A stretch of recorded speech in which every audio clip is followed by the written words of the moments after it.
ಆತ್ಮೀಯ ವೀಕ್ಷಕರ, SSP ಸ್ಕಾಲರ್ಶಿಪ್ಗೆ apply ಮಾಡಿರ್ತಕ್ಕಂಥ ವಿದ್ಯಾರ್ಥಿಗಳು SC ST ಜನರಲ್ OBC ಮತ್ತು ಮೈನಾರಿಟಿ ಸ್ಟೂಡೆಂಟ್ಗಳೇನಿದ್ದೀರಲ್ಲ, ಅಮೌಂಟ್ ಬಂದವರು ಕೂಡ ಕಮೆಂಟ್ ಮಾಡ್ತಾ ಇದ್ದಾರೆ, ಅಮೌಂಟ್ ಬರದೇ ಇರೋರು ಕೂಡ ಕಮೆಂಟ್ ಮಾಡ್ತಾ ಇದ್ದಾರೆ. ಅಮೌಂಟ್ ಬಂದವರು ಈಗಾಗಲೇ 3,000 ಅಮೌಂಟ್ ಕ್ರೆಡಿಟ್ ಆಗಿದೆ, ಇನ್ನೂ ಅಮೌಂಟ್ ಬರುತ್ತಾ, ಇಲ್ಲ 8,000 ಅಮೌಂಟ್ ಕ್ರೆಡಿಟ್ ಆಗಿದೆ, ಉಳಿದಿರೋ ಅಮೌಂಟ್ ಯಾವಾಗ ಬರುತ್ತೆ, ಮತ್ತೆ ಅಮೌಂಟ್ ಬರದೇ ಇರೋ DBT ಸ್ಟೇಟಸ್ ಅಲ್ಲಿ ಫುಶ್ಡ್ ಅಂತ ತೋರಿಸ್ತಾ ಇದೆ, ನೋ ಅಂತ ತೋರಿಸ್ತಾ ಇದೆ, ಇನ್ನು ವೆರಿಫಿಕೇಶನ್ ಕಂಪ್ಲೀಟ್ ಆಗಿಲ್ಲ ಅಂತೇಳಿ ಕೂಡ ಕಮೆಂಟ್ ಮಾಡ್ತಾ ಇದ್ರಿ. ಈ ವಿಡಿಯೋದಲ್ಲಿ ಇದಕ್ಕೆ ಸ್ಪಷ್ಟವಾದ ಮಾಹಿತಿ ಇರುತ್ತೆ. ವಿಡಿಯೋನ ಯಾವುದೇ ಕಾರಣಕ್ಕೂ ಸ್ಕಿಪ್ ಮಾಡಬೇಡಿ. ಆಗಿದ್ರೆ ಬನ್ನಿ ಸ್ನೇಹಿತರೆ, ಮಾರ್ಕ್ಸ್ ಕಾರ್ಡ್ ಅಪ್ಲೋಡ್ ಮಾಡಕ್ ಹೋದ್ರೆ ಅಲ್ಲಿ ನಾವು ಚೆಕ್ ಮಾಡಕ್ ಹೋದ್ರೆ ಮಾರ್ಕ್ಸ್ ಕಾರ್ಡ್ ಅಪ್ಲೋಡ್ ಆಗ್ತಾ ಇಲ್ಲ ಅಂತೇಳಿ ಕಮೆಂಟ್ ಮಾಡ್ತಾ ಇದ್ರಲ್ವಾ. ನೀವು ಮಾರ್ಕ್ಸ್ ಕಾರ್ಡ್ ಅನ್ನ ಅಪ್ಲೋಡ್ ಮಾಡೋಕ್ಕೆ ಸದ್ಯಕ್ಕೆ ಬರ್ತಾ ಇಲ್ಲ. ಈಗ 2-3 ಡೇಸ್ ಆಯ್ತು, ಸರ್ವರ್ ಪ್ರಾಬ್ಲಮ್ ಬರ್ತಾ ಇದೆ. ಸರ್ವರ್ ಏನಾದರೂ ಕ್ಲಿಯರ್ ಆದ್ರೆ ಯಾವ ರೀತಿ ಅಪ್ಲೋಡ್ ಮಾಡಬೇಕು ಅನ್ನೋದನ್ನ ತಿಳಿಸ್ಕೊಟ್ಬಿಡ್ತೀನಿ. ನೀವು SSP ಪೋರ್ಟಲ್ ಅನ್ನ ಓಪನ್ ಮಾಡ್ತೀರಾ, ನಿಮ್ಮದೇ ಒಂದು ಐಡಿಯನ್ನ ಲಾಗಿನ್ ಮಾಡ್ತೀರಾ. ಲಾಗಿನ್ ಮಾಡಿದ ಮೇಲೆ ನೀವು ಯಾವ ವರ್ಷದ ಮಾರ್ಕ್ಸ್ ಕಾರ್ಡ್ ಅನ್ನ ಅಪ್ಲೋಡ್ ಮಾಡಿಲ್ಲ ಅಂತೇಳಿ ನಿಮಗೆ ಗೊತ್ತಿರುತ್ತೆ. ಆ ವರ್ಷದ SSP ಸ್ಕಾಲರ್ಶಿಪ್ ಅನ್ನ ಸೆಲೆಕ್ಟ್ ಮಾಡ್ಕೊಳ್ಳಿ. ಆ ವರ್ಷದ SSP ಸ್ಕಾಲರ್ಶಿಪ್ ಸೆಲೆಕ್ಟ್ ಮಾಡ್ಕೊಂಡ ಮೇಲೆ ಪ್ರೀವಿಯಸ್ ಇಯರ್ ಮಾರ್ಕ್ಸ್ ಕಾರ್ಡ್ ಅಂತೇಳಿ ಇರುತ್ತೆ. ಆ ಪ್ರೀವಿಯಸ್ ಇಯರ್ ಮಾರ್ಕ್ಸ್ ಕಾರ್ಡ್ ಅನ್ನ ಸೆಲೆಕ್ಟ್ ಮಾಡಿಕೊಂಡ್ರೆ ನಿಮಗೆ ಫೈಲ್ ಅಪ್ಲೋಡ್ ಮಾಡೋದಕ್ಕೆ ಒಂದು ಆಪ್ಷನ್ ಬರುತ್ತೆ. ಆ ಆಪ್ಷನ್ ಮೇಲೆ ನೀವು ಕ್ಲಿಕ್ ಮಾಡಿದ್ರೆ ಮಾರ್ಕ್ಸ್ ಕಾರ್ಡ್ ಅನ್ನ ಅಪ್ಲೋಡ್ ಮಾಡ್ಬೋದು. ಇದರಲ್ಲಿ ನೀವು ಒರಿಜಿನಲ್ ಮಾರ್ಕ್ಸ್ ಕಾರ್ಡ್ ಅನ್ನೇ ಸ್ಕ್ಯಾನ್ ಮಾಡಿ 2 MB ಗಿಂತ ಕಡಿಮೆ ಇರಬೇಕು. ಇದನ್ನ ನೀವು ಅಪ್ಲೋಡ್ ಮಾಡಿದ್ರೆ ವಿತಿನ್ 2-3 ವರ್ಕಿಂಗ್ ಡೇಸ್ ಒಳಗಡೆ ಮಾರ್ಕ್ಸ್ ಕಾರ್ಡ್ ಅಪ್ಲೋಡ್ ಮಾಡಬೇಕು ಅಂತೇಳಿ ಕಾಲ್ ಬಂದಿತ್ತಲ್ವಾ, ಈ ಸಮಸ್ಯೆಗೆ ಪರಿಹಾರ ಸಿಗುತ್ತೆ. ಮತ್ತೆ ಇನ್ನು ಕೆಲವೊಬ್ಬರು DBT ನೋ ಅಂತ ತೋರಿಸ್ತಾ ಇದೆ. ಇದ್ರ ಏನ್ ಅರ್ಥ, ಅಮೌಂಟ್ ಯಾವಾಗ ಬರುತ್ತೆ? ನಿಮ್ದು DBT ಸ್ಟೇಟಸ್ ಏನಾದರೂ ನೋ ಅಂತ ತೋರಿಸ್ತಾ ಇದ್ರೆ ಗೌರ್ಮೆಂಟ್ ಕಡೆಯಿಂದ, ಕರ್ನಾಟಕದ ಹಣಕಾಸು ಇಲಾಖೆ ಕಡೆಯಿಂದ ಇನ್ನೂ ಫಂಡ್ ರಿಲೀಸ್ ಆಗಿಲ್ಲ. ಫಂಡ್ ರಿಲೀಸ್ ಆದಾಗ DBTS ಅಥವಾ ಫುಶ್ಡ್ ಅಂತ ತೋರಿಸುತ್ತೆ. ಮತ್ತೆ ಅವಾರ್ಡೆಡ್ ಅಂತ ತೋರಿಸ್ತಾ ಇದೆ. ಅವಾರ್ಡೆಡ್ ಅಂತ ತೋರಿಸ್ತಾ ಇದ್ರೆ ಏನು ತೊಂದರೆ ಇಲ್ಲ ಸ್ನೇಹಿತರೆ, ಟೆನ್ಷನ್ ಮಾಡ್ಕೊಳ್ಳೋಕೆ ಹೋಗ್ಬೇಡಿ. ಅಮೌಂಟ್ಗೂ ಅವಾರ್ಡೆಡ್ಗೂ ಏನು ತೊಂದರೆ ಇಲ್ಲ.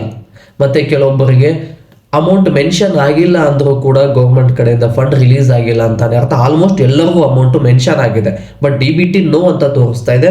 ಕೆಲವೊಬ್ಬರಿಗೆ ವೆರಿಫಿಕೇಶನ್ ಕಂಪ್ಲೀಟ್ ಆಗಿಲ್ಲ, ಏನ್ ಮಾಡ್ಬೇಕು ಅಂತೇಳಿ ಕೂಡ ಕಮೆಂಟ್ ಮಾಡ್ತಾ ಇದ್ರೆ. ನಿಮ್ದೇನಾದ್ರು ಮೊದಲನೇ 2ನೇ ಹಂತದ ವೆರಿಫಿಕೇಶನ್ ಏನಾದರೂ ಪೆಂಡಿಂಗ್ ಇದ್ರೆ 1902ಗೆ ಕಾಲ್ ಮಾಡಿ.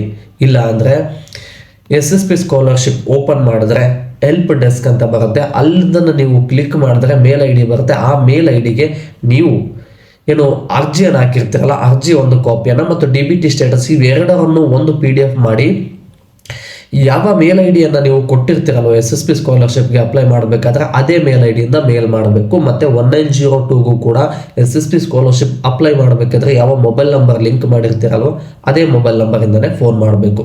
ಮತ್ತೆ ವೆರಿಫಿಕೇಶನ್ ಕಂಪ್ಲೀಟ್ ಆಗಿಲ್ಲ ಅನ್ನೋರಿಗೆ ಇದಾಯ್ತು. ಇವು ಎರಡು ಆದರೂ ವೆರಿಫಿಕೇಶನ್ ಕಂಪ್ಲೀಟ್ ಆಗಲಿಲ್ಲ ಅಂದರೆ ಮೊದಲನೇ ಮತ್ತು 2ನೇ ಹಂತದ ವೆರಿಫಿಕೇಶನ್ ಅನ್ನೋದು ಪೆಂಡಿಂಗ್ ಇತ್ತಂದ್ರೆ ನಿಮ್ಮ ತಾಲೂಕು ಆಫೀಸ್ಗೆ, ನಿಮ್ಮ ಕೆಟಗರಿಗೆ ಸಂಬಂಧಪಟ್ಟಿರ್ತಕ್ಕಂಥ ಆಫೀಸು, ಅಲ್ಪಸಂಖ್ಯಾತರ ಕಲ್ಯಾಣ ಇಲಾಖೆ, ಹಿಂದುಳಿದ ವರ್ಗದವರ ಇಲಾಖೆ ಮತ್ತು ಸಮಾಜ ಕಲ್ಯಾಣದ ಇಲಾಖೆ ಅಂತೇಳಿ ಇರುತ್ತೆ.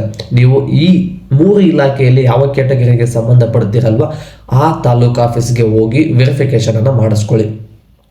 ಮತ್ತೆ ಇನ್ನೊಂದು ಕೂಡ ಕಮೆಂಟ್ ಮಾಡ್ತಾ ಇದ್ರೆ ಏನು ಅಂದ್ರೆ 3 ಮತ್ತು 4ನೇ ಲೆವೆಲ್ ಅಲ್ಲಿ ವೆರಿಫಿಕೇಶನ್ ಕಂಪ್ಲೀಟ್ ಆಗಿಲ್ಲ ಅಂದ್ರೆ ಡಿಸ್ಟ್ರಿಕ್ಟ್ ಆಫೀಸ್ಗೆ ಹೋಗಿ ವೆರಿಫಿಕೇಶನ್ ಅನ್ನು ಮಾಡಿಸ್ಬೇಕು.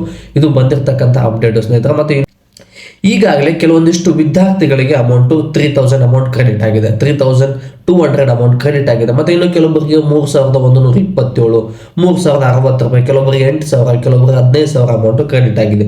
ಇವರಿಗೆ ರಿಮೈನಿಂಗ್ ಅಮೌಂಟ್, ಯಾಕಂದ್ರೆ ಹೋದ್ ಸಲ ಜಾಸ್ತಿ ಬಂದಿತ್ತು, ಈ ಸಲ ಕಡಿಮೆ ಬಂದಿದೆ, ಆ ಅಮೌಂಟ್ ಬರುತ್ತಾ ಇಲ್ವಾ ಅಂತ ಕೂಡ ಕೇಳ್ತಾ ಇದ್ರೆ, ಇದಕ್ಕೆ ಬಂದಿರತಕ್ಕಂಥ ಮಾಹಿತಿ ಅಪ್ಡೇಟ್ ಏನು ಅಂದ್ರೆ ನಿಮ್ದೇನಾದರೂ DBT ಸ್ಟೇಟಸ್ ಅಲ್ಲಿ ಚೆಕ್ ಮಾಡಿದಾಗ ಎಷ್ಟು ಅಮೌಂಟ್ ಮೆನ್ಷನ್ ಆಗಿರುತ್ತೋ ಅಷ್ಟು ಅಮೌಂಟ್ ಬಂದಿದ್ರೆ ನೆಕ್ಸ್ಟ್ ಅಮೌಂಟ್ ಬರೋದಿಲ್ಲ. ಫಾರ್ ಎಕ್ಸಾಂಪಲ್ ನೋಡಿ, ನಿಮ್ಮ DBT ಸ್ಟೇಟಸ್ ಅನ್ನು ಚೆಕ್ ಮಾಡಿದಾಗ ಅಲ್ಲಿ ಏನಾದರೂ 10,000 ಮೆನ್ಷನ್ ಆಗಿತ್ತು, ನಿಮಗೆ 10,000 ಅಮೌಂಟ್ ಬಂದಿದೆ ಅಂದ್ರೆ SSP ಸ್ಕಾಲರ್ಶಿಪ್ ಆ ವರ್ಷದ ಹಣ ಮುಗೀತು, ಅಲ್ಲಿಗೆ ಮತ್ತೆ ಬರೋದಿಲ್ಲ. ಮತ್ತೆ ನೆಕ್ಸ್ಟ್ ಅಪ್ಲೈ ಮಾಡಿರ್ತಕ್ಕಂಥದ್ದು ಅಮೌಂಟ್ ಬರುತ್ತೆ. ಐ ಹೋಪ್ ಕ್ಲಿಯರ್ ಆಗಿದೆ ಅನ್ಕೋತೀನಿ. ಮತ್ತೆ ನಿಮಗೆ ಅಲ್ಲಿ ಏನಾದರೂ 8,000 ಮೆನ್ಷನ್ ಆಗಿತ್ತು, 4,000 ಅಮೌಂಟ್ ಏನಾದರೂ ಬಂದಿತ್ತು ಅಂದ್ರೆ ಇನ್ನು ಉಳಿದಿರ್ತಕ್ಕಂಥ ಹಣ ಮತ್ತೊಂದ್ಸಲ ಫಂಡ್ ರಿಲೀಸ್ ಆಗುತ್ತೆ. ಫಂಡ್ ರಿಲೀಸ್ ಆದಾಗ ನಿಮ್ಮ ಖಾತೆಗೆ ಕ್ರೆಡಿಟ್ ಆಗುತ್ತೆ. ಇದು ಈಗಾಗಲೇ ಅಮೌಂಟ್ ಕ್ರೆಡಿಟ್ ಆಗಿರ್ತಕ್ಕಂಥ ವಿದ್ಯಾರ್ಥಿಗಳಿಗೆ, ಯಾರಿಗೆ ಕಡಿಮೆ ಕ್ರೆಡಿಟ್ ಆಗಿದೆ ಅಂತ ಇದ್ದೀರಲ್ಲ ಇವರಿಗೆ ಬಂದಿರತಕ್ಕಂಥ ಮಾಹಿತಿ. ಮತ್ತೆ ಇನ್ನು ಕೆಲವೊಂದಿಷ್ಟು 2025-26ರಲ್ಲಿ ನಾವು ಅರ್ಜಿ ಹಾಕಿದ್ವಿ. ಅರ್ಜಿ ಹಾಕಿದ ಮೇಲೆ ಪೆಂಡಿಂಗ್ ಫಾರ್ ಕಾಲೇಜ್ ಎಂಪವರ್ಮೆಂಟ್ ಅಂತ ತೋರಿಸ್ತಾ ಇದೆ ಅಂತೇಳಿ ಕಮೆಂಟ್ ಮಾಡ್ತಾ ಇದ್ರೆ, ಅಂದ್ರೆ ಯಾಕೆ ಈ ರೀತಿ ತೋರಿಸುತ್ತೆ ಅಂದ್ರೆ ನೀವು ಅಪ್ಲೈ ಮಾಡಿರ್ತಕ್ಕಂಥ ಕಾಪಿ ಒರಿಜಿನಲ್ ಕಾಪಿಯನ್ನ ನಿಮ್ಮ ಸಂಬಂಧಪಟ್ಟ ಇಲಾಖೆಗೆ ತಲುಪಿಸಲು ಕಾಲೇಜ್ ಮ್ಯಾನೇಜ್ಮೆಂಟ್ ಸೋತಿರುತ್ತೆ, ಅಂದ್ರೆ ತಲುಪಿಸಿರೋದಿಲ್ಲ. ಅದಕ್ಕೋಸ್ಕರ ಈ ರೀತಿ ಕಾಲ್ ಬಂದಿರುತ್ತೆ ಮತ್ತು ಮೆಸೇಜ್ ಕೂಡ ಬಂದಿರುತ್ತೆ. DBT ಸ್ಟೇಟಸ್ ಅಲ್ಲಿ ಈ ರೀತಿ ಶೋ ಆಗ್ತಾ ಇರುತ್ತೆ. ಅದಕ್ಕೋಸ್ಕರ ನೀವು ಆದಷ್ಟು ಬೇಗ ಎಲ್ಲ ಒರಿಜಿನಲ್ ಕಾಪಿ ಏನಿರುತ್ತಲ್ಲ, ಈ ಒರಿಜಿನಲ್ ಕಾಪಿ ಕಾಲೇಜ್ ಮ್ಯಾನೇಜ್ಮೆಂಟ್ ಅಲ್ಲಿ ಇದೆಯೋ ಇಲ್ಲೋ ಅಂತ ಕೇಳಿ, ಇಲ್ಲ ಅಂದ್ರೆ ತಾಲೂಕು ಆಫೀಸ್ಗೆ ನೀವೇ ಹೋಗಿ ತಲುಪಿಸಿ. ಯಾಕಂದ್ರೆ 2025-26ರಲ್ಲಿ ಅರ್ಜಿ ಹಾಕಿರ್ತಕ್ಕಂಥ ವಿದ್ಯಾರ್ಥಿಗಳಿಗೂ ಕೂಡ ಅಮೌಂಟ್ ಕ್ರೆಡಿಟ್ ಆಗ್ತಾ ಇದೆ. ಈ ಎಲ್ಲ ಪ್ರೊಸೆಸ್ ಕಂಪ್ಲೀಟ್ ಆಗಿದ್ರೆ ಇದು ಇವತ್ತಿಗೆ ಬಂದಿರತಕ್ಕಂಥ ಅಪ್ಡೇಟ್ ಸ್ನೇಹಿತರೆ. ಮತ್ತೆ ಮುಂದಿನ ವಿಡಿಯೋದಲ್ಲಿ ಸಿಗೋಣ. ಧನ್ಯವಾದಗಳು.